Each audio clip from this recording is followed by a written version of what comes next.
अस्सलाम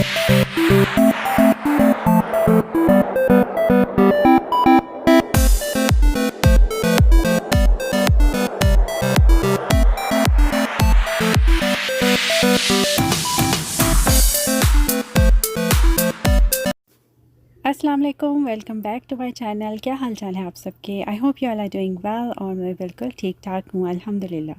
और ये देखें, यहाँ पे हम जा रहे हैं अभी स्नो में। मैंने कहा चलो आइए भी आप लोगों के साथ सारा शेयर करते हैं स्नो के बाद क्या हालात होते हैं यहाँ पे। और ये देखें, यहाँ पे जब स्नो पड़ती है तो जब ख़त्म होने का मौका आ जाता है, जब टाइम ख़त्म हो जाता है, तो फिर यहाँ पे देखें सब अपनी अपनी ड्राइवे साफ़ करते हैं। घरों के आगे से जितना भी होता है गराज का एरिया वो साफ़ कर लेते हैं। और साइड पे जो लॉन का एरिया होता है वहाँ पे ढेरी सी लग जाती है। और ये तो अभी सिर्फ स्टार्टिंग है। अभी आगे आगे मैं आप लोगों को दिखाऊंगी कि जब फुल ऑन स्नो का सीज़न होता है तो कितनी ज़्यादा यहाँ पे स्नो की ढेरी लग जाती है। और मैं जा रही थी अभी लंच करने अपनी फ्रेंड के साथ, और हमारा प्लान बन गया था, हमने कहा चलो ज़रा लंच करके आते हैं। तो बस हम जा रहे थे। और यहाँ पे ये देखें, ये वो एरिया है जहाँ पे अगर आपने मेरे पिछले व्लॉग्स देखे होंगे तो यहाँ पे हम अक्सर जो है वो वॉक के लिए आते होते हैं। और ये देखें जी, ये बिल्कुल हमारे घर के पास है, वॉकिंग एरिया पार्क है। और यहाँ पे देखें कितना फुल हो चुका है स्नो से। अभी आगे आगे आप लोगों को और ज़्यादा जब फुल ऑन सीज़न होगा स्नो का तो फिर मैं आपको और दिखाऊंगी कि कितनी ज़्यादा फुल हो चुकी है। तो बस ये होता है कि अब तो हम आदी हो चुके हैं सीज़न के। और ये है कि अब तो ज़िंदगी का हिस्सा बन चुका हुआ है। ये एक मौसम होता है जो हर साल आता है और 4-5 महीने लगा के ही जाता है फुल ऑन स्नो वाले। और अब यहाँ हम पहुँच गए थे, हम आए थे बोस्टन्स पिज़्ज़ा। इसके मील्स जो हैं वो काफ़ी मज़े के लगते हैं हमें, और ये बिल्कुल घर के पास है तो बस हमें अक्सर यहाँ पे आ जाते हैं। आपने मेरे पहले भी व्लॉग्स में देखा होगा कि मैं यहाँ पे अक्सर आ जाती हूँ और अपनी फ्रेंड के साथ, और फिर हम लोग यहाँ पे इंजॉय करते हैं, अपना टाइम स्पेंड करते हैं। और ये कि इनका मील काफ़ी मज़े का होता है। तो बस हम साथ बातें शातें कर रहे थे, साथ इंजॉय कर रहे थे। तो बस ये कि अब तो देखिए मेरे साथ वाली जैसे फ्रेंड्स हैं, हम सबको, फैमिली को, सबको आदत हो गई है कि मैं व्लॉग बना रही होती हूँ। तो वो भी ये कि जब हम लोग कहीं जाएँ, कहीं पार्क में या कहीं मील एंजॉय कर रहे हो, कुछ कर रहे हो, तो बस वो लोग सब इंतज़ार कर रहे होते हैं मेरा कि जी पहले मैं व्लॉग तैयार कर लूँ, पहले मैं बना लूँ, फिर वो स्टार्ट करेंगे और ये सब ना। तो देखिए ये भी एक ऐसी चीज़ है जो सबका मिल के सपोर्ट होती है, और घर वालों की सपोर्ट के साथ ही मिल के बंदा ही कर सकता है। अकेले तो नहीं हो सकता ना ये काम। तो ये कि अल्हम्दुलिल्लाह माशाल्लाह से कि सपोर्ट है सबकी, तो उसकी वजह से जो है वो मैं बना लेती हूँ। और जो आपको इतने ज़्यादा पसंद आते हैं तो मुझे बहुत खुशी होती है। और बस यही होता है कि मेहनत कोई कर रहा हूँ और फिर कि अप्रिसिएशन मिले तो फिर बहुत ज़्यादा खुशी होती है ना, मेहनत वसूल हो जाती है। तो बस ये कि आप लोग आगे आगे भी ऐसे ही जो है ना वो मेरा साथ दीजिएगा, और मेरे साथ रहिएगा, और मेरे काम को इसी तरह अप्रिशिएट करते रहिए। और मैं आगे आप लोगों के लिए और ज़्यादा अच्छे अच्छे व्लॉग्स लेकर आऊँगी। और मैं वहाँ से आ गई थी, बोस्टन पिज़्ज़ा के साथ ही था ये सेफ वे सुपर स्टोर। मैं यहाँ आ गई थी, मैंने कहा चलो ये कि थोड़ी वीकली जो ग्रॉसरी करनी होती है वीक के बाद, तो हर मतलब करनी ही होती है हर वीक के बाद ना। तो बस मुझे जो थोड़ी बहुत चीज़ें चाहिए थी तो मैं वो पिक कर रही थी यहाँ से। और बस मुझे यही चाहिए थे, थोड़े टमाटर चाहिए थे, थोड़ा लहसुन चाहिए था, अदरक वगैरह लेना था। और यहाँ पे ये देखिए मुझे बेरीज़ चाहिए थी, काफ़ी अर्से से ख़त्म हुई हुई थी। तो ये तो फ्रूट सैलड, जब मैं रोज़ तकरीबन मेरी एक रूटीन है तो मैं नाश्ते के जैसे 1-2 घंटे के बाद ना फ्रूट सैलड बनाती हूँ लाजमी।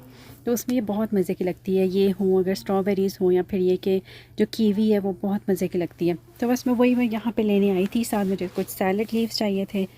और ये देखें कितनी मज़े की पैकिंग हुई हुई है इसकी। और यहाँ पे कि थोड़ा प्याज चाहिए था। वही जो हफ़्ते का देखें तो हर जगह हर एक का यही होती है ज़रूरत, हफ़्ते के बाद जो सैलड की चीज़ें। और फिर ये कि ब्रेड और हो गई, और फिर उसके अलावा बन्स हो गए, आलू हो गए, थोड़ी वेजिटेबल्स हो गई। ये सब जो है ना मैं वही ले रही थी। साथ पास्ता भी ख़त्म हुआ हुआ था तो फिर मैं यहाँ पे आ गई थी पास्ता की लाइन में। और ऑफ़र्स काफ़ी अच्छी लगी हुई थी। तो बस मैं वो ले रही थी। मुझे ये वाले काफ़ी पसंद हैं जो स्प्रिंग शेप में होते हैं ना, ये मुझे काफ़ी अच्छे लगते हैं ये वाले, ये देखें। और एक जो वो होते हैं मैकरोनी जो होती है ना, थोड़ा पाइप स्टाइल का कह लें, एक वो मुझे अच्छा लगता है। साथ मुझे पास्ता सॉस ये बहुत अच्छी होती है, ये वाली गार्डन सेलेक्ट की टोमेटो एंड बेसल वाली बहुत मज़े की होती है। मैंने ये ले ली थी। और उसके अलावा मुझे कुछ फ़्राइज़ यहाँ से लेने थे, फ़्राइज़ एंड वेजीज़, मैंने वो ले लिए थे। वही देखें काफ़ी ज़्यादा कट्स होते हैं, वैरायटी तो काफ़ी ज़्यादा होती है, लेकिन मैं हमेशा वही उठाती हूँ कि जिसकी जो मुझे पसंद है, जो वाला कट स्ट्रेट कट हमेशा लेती हूँ, तो बस मैंने यही वाले ले लिए थे। और उसके अलावा ये कि यैम फ्राइज़ भी होते हैं, वो भी काफ़ी मज़े के होते हैं, थोड़े मीठे मीठे से और क्रिस्पी क्रिस्पी से ना, तो बहुत मज़े के लगते हैं। और यहाँ पे मैं आ गई थी आइसक्रीम सेक्शन में, और ये तो आपको पता है ना कि इस सेफ़े में आओ और फिर ये कि मैग्नम ना लूँ, ये तो हो नहीं सकता तो बस मैंने वो ले ली थी यहाँ से आइसक्रीम। और उसके अलावा ये देखिए यहाँ पे फेरेरो का कितना ज़बरदस्त स्टॉल था, देख के मुंह में पानी आ गया था। तो मेरी फेवरेट चॉकलेट है, तो मुझे बहुत ज़्यादा पसंद है। और अब यहाँ पे इनका ये कि क्रिसमस सीज़न आ गया है, हॉलीडे सीज़न है, तो उसकी वजह से ये लोग काफ़ी सारी फैंसी पैकिंग्स लेके आते हैं, तो ताकि ये कि ये लोग गिफ्ट्स वगैरह भी देते हैं काफ़ी आपस में, चॉकलेट्स वगैरह। तो ये आजकल तो बस कह लें 2 महीने काफ़ी ज़्यादा अच्छी गिफ्ट पैकिंग में आएंगी चॉकलेट्स। तो बस यहाँ पे इसकी डार्क चॉकलेट भी बहुत मज़े की होती है फेरेरो की। और ये देखें, ये किसकी होती है, कोकोनट में फ्लेवर में, एक हेज़लनट है और एक डार्क चॉकलेट, तीनों बहुत मज़े की होती हैं। खैर मैंने ले ली थी चॉकलेट, और अब मैं आ गई थी टिल पे, क्योंकि जो मुझे चाहिए था वो मैंने ले लिया। मैंने सारी तो नहीं बनाई, क्योंकि साथ साथ कैमरा पकड़ना, साथ साथ चीज़ें और उठाना काफ़ी मुश्किल हो जाता है।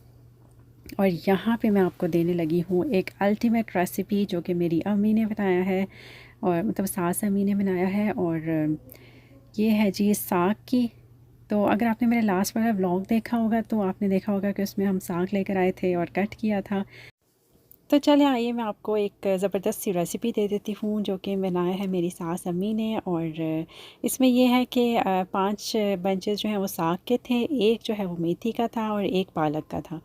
और उसको ये हुआ कि बारीक बारीक कट करके जो है वो देगची में पानी डाल के बॉयल होने रख दिया। जब पहला उबाल आया तो उसका पानी फेंक दिया, और दोबारा से दूसरा पानी डाल के उसको हल्की आंच पे पकाने रख देना है 4-5 घंटे के लिए। और उसमें फिर आपने जो है वो जब दोबारा पानी डालेंगे, तो उसमें आपने लहसुन, अदरक और ग्रीन मिर्चों की पेस्ट और थोड़ा सा नमक डाल के उसको बॉयल होने देना। ये तकरीबन कह लें 4-5 घंटे तक जो है वो ये पकेगा, और हल्की आंच पे बिल्कुल पकने देना है। और फिर जब इसका पानी खुश्क हो जाए और आपको लगे कि साग अच्छा जो है वो गल चुका है, तो अब आपने इस पॉइंट पे जो है वो इसमें मकई का आटा डालना है। और यहाँ पे ये देखिए अम्मी जो है वो मकई का आटा जो है वो डाल के उसको हैंड ब्लेंडर से कर रही हैं, और हैंड ब्लेंडर से इतनी ज़बरदस्त कंसिस्टेंसी आ जाती है साग की, कि इससे ये है कि बड़ा जो है वो क्विक हो जाता है, और वैसी कंसिस्टेंसी जैसा कि आप लोग मतलब हम जो है नॉर्मली पाकिस्तान में जो है वो घोटने से इसको घोटते हैं। तो ये देखिए आप लोग भी ट्राई कीजिएगा, अगर आपने नहीं ट्राई किया तो हैंड ब्लेंडर से भी ट्राई करें, बहुत अच्छी कंसिस्टेंसी आ जाती है इससे। और साग तो फिर ये है कि हम लोग के सब में, सबका घर में फेवरेट है, और सब बहुत शौक़ से खाते हैं। और साथ फिर ये कि मकई की रोटी हो जाए, तो फिर तो क्या ही बात है, ज़बरदस्त हो जाता है कॉम्बिनेशन। और देखिए जिसने भी कॉम्बिनेशन बनाया बड़ा ही ज़बरदस्त है, और सही इसका मज़ा आता है दोनों को इकट्ठे बना के अगर खाओ। तो हमारे कि कभी मकई की रोटी के साथ खा लेते हैं साग, कभी नॉर्मल जो रोटी होती है आटे वाली उससे उससे खा लेते हैं। तो बस ये कि डिफ़रेंट डिफ़रेंट तरीके से होता है, कभी गोश्त में बना लेते हैं, वो भी बड़ा मज़े का बनता है। अब हम बनाएंगे इसका मसाला। अच्छा कुछ लोग ऐसे करते हैं कि जो जैसे वो हो गया ना रेडी, उसी को तड़का लगा देते हैं, लेकिन ये कि अम्मी का मेथड ज़रा थोड़ा सा डिफरेंट है। तो मैंने कहा कि मैंने इसलिए भी रेसिपी कैप्चर की थी कि चलो अब अगर हो सकता है आप लोगों को डिफरेंट लगे, अच्छी लगे, तो आप लोग भी ट्राई कीजिए। और यहाँ पे अम्मी ऐसे बनाती हैं कि अब जैसे एक अलहदा से एक देगची ले ली है, और उसमें जो है वो प्याज काटा है एक बिल्कुल मीडियम साइज़ का, और देसी घी डाल दिया, ज़रा ज़्यादा डालना है देसी घी, क्योंकि ये ऐसी चीज़ है जिसमें जितना ज़्यादा हो घी और ऑयल या बटर कह लें, तो उतना ही ज़्यादा मज़े की लगती है ये चीज़। अच्छा अब ज़रा सा प्याज जो है वो लाइट सा हो गया, गोल्डन सा, तो आपने उसमें लहसुन डाल देना है और अदरक डाल देना है। लहसुन अदरक ये कि ज़रा ज़्यादा डलेगा, जैसे कि 2 से 3 टेबलस्पून अदरक के होंगे, और इसी तरह 2 बड़े चम्मच जो हैं वो लहसुन के होंगे। और साथ जो एक मीडियम साइज़ का टमाटर था वो छिलका उतार के छोटा छोटा काट के वो डाल देना है। अब यह है कि सारी चीज़ों को आपने जो है वो, अब यहाँ पे अम्मी अदरक डालने लगी है, और वो डालने के बाद मसाले को अच्छी तरह हमने पका लेना है, कि ताकि जो है वो टमाटर अच्छे तरीके से गल जाए। यहाँ पे देखें मसाला जो है वो बहुत अच्छी तरह से रेडी हो गया है, और अब इसमें जो हमने साग जो उस टाइम मैंने आपको पहले दिखाया है, अब वो इसमें शामिल कर देना है। और ये देखें जी, अब इसमें साग जो है वो शामिल कर रहे हैं। और इतनी ज़बरदस्त कंसिस्टेंसी बनी थी ना इसकी कि मज़ा आ गया था। और यहाँ पे ये देखें, अब ये सारा जो है वो साग हम उसमें शामिल कर देंगे। और ये देखें जी, अब हम इसको ढक के रख देंगे। जैसे ही बॉयल आना शुरू होगा ना, क्योंकि ये तो काफ़ी ज़्यादा इसके बबल उड़ते हैं जैसे जब ये गर्म होना शुरू होता है। और यहाँ पे बारी आ गई थी अब मकई की रोटी की। और यहाँ पे अम्मी बस मकई का आटा गूंद रही थी। तो मैंने कहा चलें ये भी मैं आपके लिए कैप्चर कर लेती हूँ कि ये कैसे गूंदता है। बिल्कुल बहुत, यानी कि इसका यही होता है कि जब मम्मी ने बनानी होती है रोटी तो बनाने से पहले ही जो है ना, तकरीबन आधा घंटा पहले ही अम्मी गूंदती है ये वाला आटा। जो है ज़्यादा देर नहीं रखना होता, क्योंकि उनका कहना ये है कि अगर ज़्यादा देर तक रखोगे तो फिर ना वो बनेगी नहीं सही रोटी। तो यहाँ पे बस यही है कि फटाफट से जो है वो आटा गूंद दिया था। ये देखें जी, फटाफट से जो है वो इतना ज़बरदस्त हो गया था ना, और बहुत स्मूथ सा डो बन गया था। और ये देखें, यहाँ पे एक ट्रिक है, जिनको मुश्किल लगती है मकई की रोटी बनाना उनके लिए एक बहुत ज़बरदस्त सा ही ट्रिक है कि आप लोग जो है वो इस तरह से प्लास्टिक बैग लें, उसको कट कर लें, एक साइड से जो है वो स्टिक होना चाहिए, क्योंकि हमने उसको उठाना होता है। और यहाँ पे ये देखें, उसको हमने बीच में पेड़ा रखा है और इस तरह से उसके ऊपर हमने बेल लिया रोटी को। ये इतनी ज़बरदस्त ट्रिक है ना कि आप लोग जो है वो नो फेल तकरीबन कह लें कि ये कभी भी फेल नहीं होती ये वाली ट्रिक। और अगर आपको मुश्किल लगती है वैसे बनाना तो इस तरीके से आप लोग आराम से बना सकते हैं मकई की रोटी। और इससे इतनी स्मूथ बनती है और इतनी पतली सी बनती है ना कि बिल्कुल बहुत ज़बरदस्त मज़ा आ जाता है। और ये देखिए, आप यहाँ पे बेल चुकी है रोटी और इसको हमने प्लास्टिक को उठाया, ऊपर से हाथ पे थोड़ा सा ऑयल लगाया और उसको हमने उठा लेना है रोटी को। और इस पे क्योंकि ऑयल लगा होता है बैक पे तो वो बिल्कुल भी जो है ना चिपकती नहीं है। और ये देखें कितनी ज़बरदस्त जो है ना पतली सी रोटी रेडी हो गई है। और बस ये कि तवा यहाँ पे गर्म है और बस इस पे डाली है और ये साथ ही जो है वो इस तरह स्मूथ हो जाती है, बहुत अच्छी। अब यहाँ पे ये था कि अम्मी बना रही थी और मैं सेक रही थी, क्योंकि हम लोग ये कि मिल के ही करते हैं। कभी मैं बेल रही होती हूँ और अम्मी सेकती हैं, तो आज अम्मी बना रही थी तो मैं सेक रही हूँ। तो अल्हम्दुलिल्लाह ये कि हम लोग मिल के इस तरह से काम कर लेते हैं, तो ये कि डबल डबल काम होने से भी जो है ना वो बच जाता है और हेल्प हो जाती है। वैसे भी एक से दूसरा हाथ मिल जाए तो फिर ज़रा आपको पता ही है कि काम में भी बरकत हो जाती है और ये कि किसी पे बर्डन भी नहीं आता। और यहाँ पे जो देखें अल्हम्दुलिल्लाह जो है वो मकई की रोटी रेडी हो गई है और यहाँ पे साग रेडी है। और आप लोग बताइएगा कि आप लोगों को कैसा लगा देख के, और अगर आपने ट्राई करना है तो ये रेसिपी ज़रूर ज़रूर ट्राई कीजिएगा। और अगर आपको मेरे ब्लॉग्स पसंद आते हैं और आपने सब्सक्राइब नहीं किया अभी तक तो जल्दी से सब्सक्राइब कर दें, बेल का आइकन प्रेस कर दीजिए, फॉलो कर लीजिए मुझे इंस्टाग्राम पे। अपना बहुत ख्याल रखिएगा। Thanks a lot for watching, take care, stay blessed, अल्लाह हाफिज़।